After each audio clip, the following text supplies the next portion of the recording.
same physical therapist that I had seen before. She knows how sensitive things are for me, that the fibromyalgia and CRPS basically set my body on fire, and anything can sometimes set it off. And she's like, oh my God, you're in so much pain. I said, yeah. I said, there is something wrong. Very, very wrong. I said, this is not fibromyalgia. This is not the CRPS. There is something physically wrong with my back. And she looks at the MRIs and the x-rays, and she's like, and looks at me, and she's like, there's something wrong. She's like, I can't treat you. We won't be able to do anything. Whatever's wrong in your lower back, there isn't anything that can be done. Great. Nothing that she could do. She's like, I can't even touch you. I would just cause you more pain right now, and I can't do it. So I appreciated her honesty about how it wouldn't do anything at that point.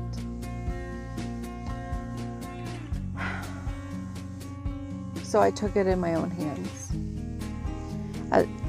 Since I was feeling so depressed, after I had seen my primary care physician, I had decided to call an intensive outpatient program that would help me. So after the physical therapy said she couldn't do anything, and my primary care couldn't do anything, and I felt so depressed. I was probably at the darkest point in my life that I had ever been, because I was absolutely scared of losing everything. The pain was so bad. I couldn't think straight. I couldn't do anything. I couldn't stand to cook. I could barely make it to the restroom. I thought I was losing it all. Everything that I had tried so hard to make happen in my life, I thought was gone. That's hard. And because I was so depressed, I decided that the intensive outpatient program was where I needed to be. I needed help. I probably needed to be inpatient. But my son, I didn't want to leave him alone. I didn't want him scared. He had seen me the day that it happened, and I didn't want to leave him alone. Yes, at the time he was 17, soon to be 18, and he could have handled it. He could have handled it. But I knew in my heart of hearts that part of what I needed for healing was to be around my son.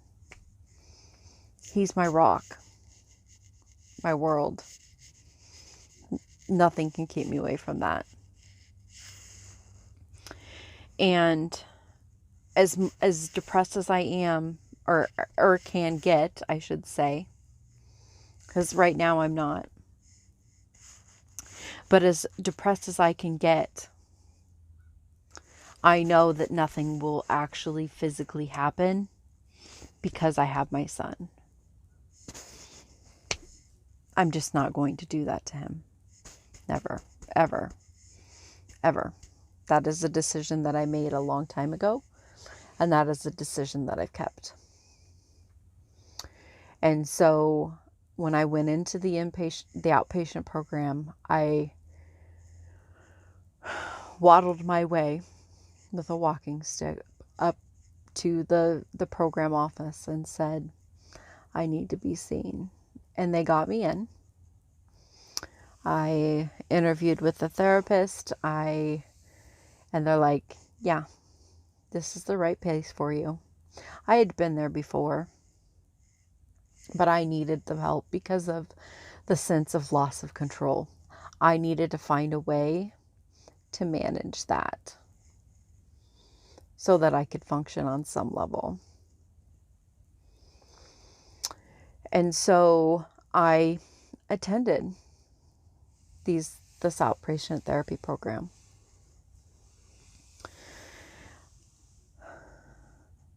They were helping me try to find ways to find assistance. They said, don't give up. And I wasn't giving up. That's why I was there.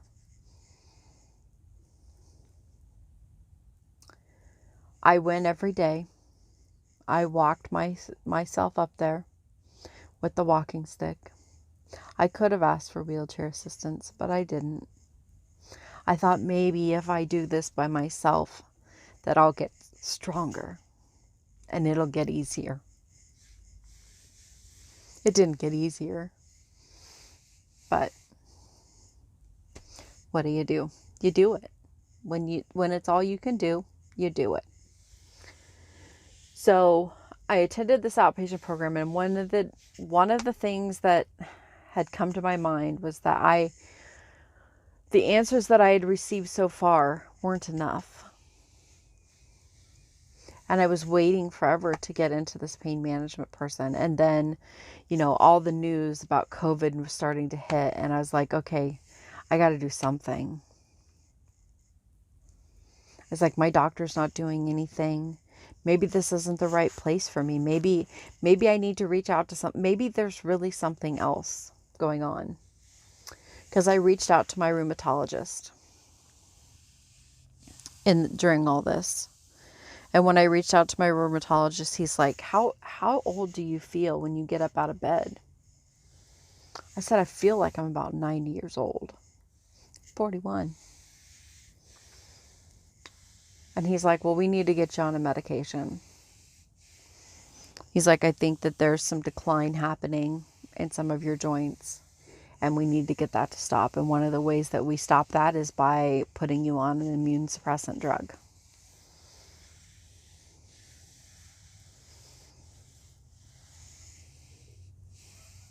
It's 2020.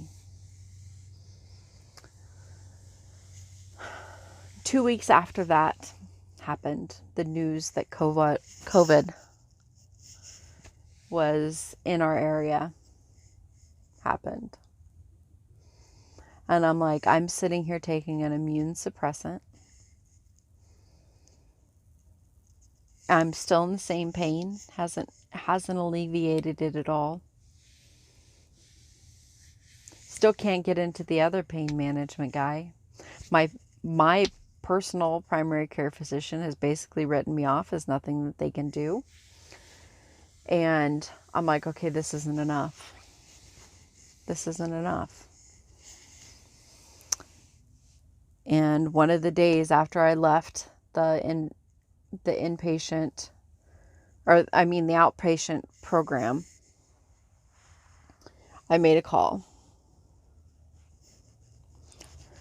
Well, actually, I made a request. I was searching online for pain management specialists, and somehow Mayo Clinic popped up. I was like, how do you get in here? Scrolling through the pages, it says request an appointment. Okay, let's do this. It's right on their website. Click. All this information that I had to enter. I'm like, I'm going to put it all on there. Every last bit of it. And I did. I put my stomach issues, put my back issues, put my sleep issues, put all my mental health stuff out there, put my diagnoses of fibromyalgia, and said that I feel a loss of control and that I feel like my life is slipping through my fingers and I don't know what to do. And nobody here locally is really helping me.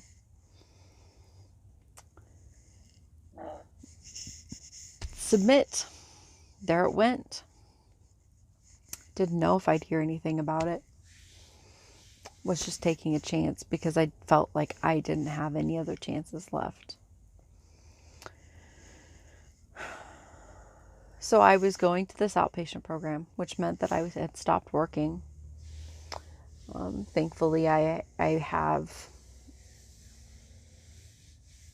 benefits for that. They only last so long, though.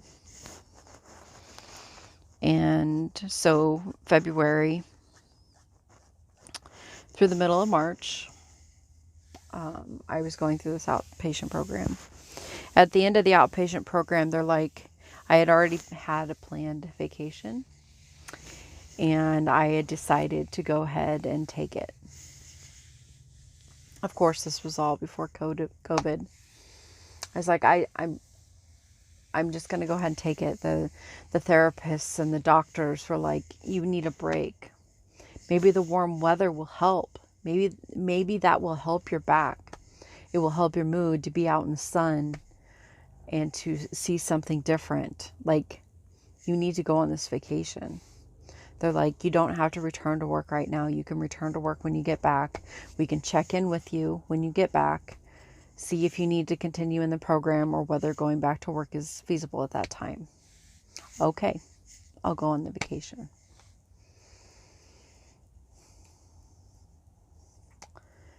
I decided to go ahead and attend the therapy right up until I was going to leave. And COVID got worse and worse and worse. And here I am on this immune suppressant. And I'm like, I don't know that I can travel on this. And I was racked with stress over whether to go or not. And I decided, eventually, to go ahead and go on this trip.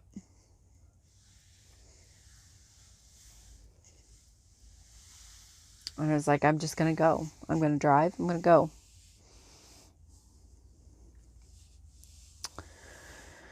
And then 2 days later, the numbers just increased in Florida. And I was like, oh, crap. How can I safely go on this trip knowing that I'm on this immune suppressant? How can I safely do that and know that I'm going to come back to my son?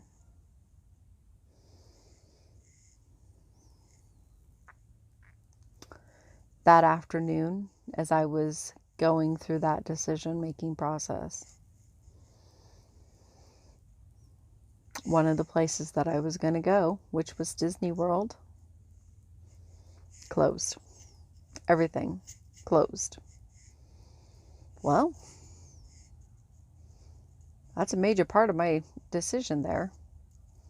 So let's cancel this. This is not going to be okay. So I ended up going to therapy a couple weeks longer before returning back to work. But the pain hadn't gone away. They hadn't taught me anything about pain management there. They didn't know anything about it. They said, you need to make sure you manage your stress. You have to get that down, because my stress at that time was sky high. I was working too much. I wasn't eating right. I wasn't physically moving. Well, I couldn't.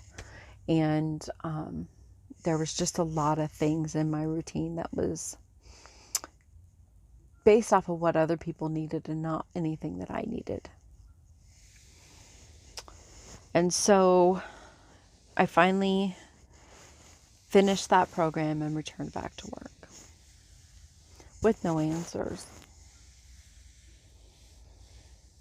A couple weeks after returning back to work was my appointment with the pain management guy. So I went to see him. He's like, I have a couple things that I can do to help you. Okay, let's go for it. They were able to do a spinal injection to try and ease the pain. Well, that didn't do anything, because it wasn't in the spinal cord that the problem is happening. The disc was bulging out the side, impinging on a nerve root that was outside the spinal cord area. So not impinging on the spine, but impinging outside. So your spine is kind of like this disc, right? That they're all protecting each other. So pretend that like my middle knuckle is like the spinal cord, okay? So, but there's discs around them. And so what was happening is that disc, like if you see this finger, was going like this outside the spinal cord. It was going, hello, on the nerve roots that go out from the spine. So the spinal injection didn't do anything. He's like, I'll see you back in 6 weeks. He's like, I got a couple other things we can try. But during that time, I also got a call from Mayo Clinic. Shocked as shit. I had submitted the request in February 2020. And finally got the call from Mayo Clinic in May 2020. They had been basically shut down because of COVID, just like everything else in the US. And they were starting to open back up. And so they asked if I still needed to come. And yeah, I still needed to come, all right. I had been working from home. So when I had gone back to work, so in January I was working from home, and January to February I worked from home. I was off then for a while because of the outpatient treatment program. I went back to work, working from home, and then I decided that I needed to go to this Mayo visit. They said that it would be a 5-day visit. They would plan all the appointments. I would see everybody. I would have all the tests done. I would have answers at the end of it. It would be 5 days. So missing a week of work. Okay, let's do this. So that was scheduled for the first part of June. So this, in between all this, I had the epidural spinal injection that didn't work. And I had had a follow-up appointment with the orthopedic pain management guy that happened to be after the Mayo Clinic visit. And I was like, okay, well, I'm going to go see what Mayo Clinic has to say, kind of a second opinion. Because the pain management had said that I needed to have a second opinion on rheumatology. Because during the time that COVID started increasing, I stopped the immune suppressant. Sorry, my sharing of the timeline is a little bit off because there was so much going on that I could barely keep track of what I was doing in one day versus anything, and none of this is written down. And so I needed to go get a second opinion from a rheumatologist anyway. And that was one of the doctors that I was going to see. So I was like, okay, let's do this. And then when I get back, I'll see the pain management guy, share with him the results, kind of get some kind of plan of action. Well, 1 week at Mayo turned into 2.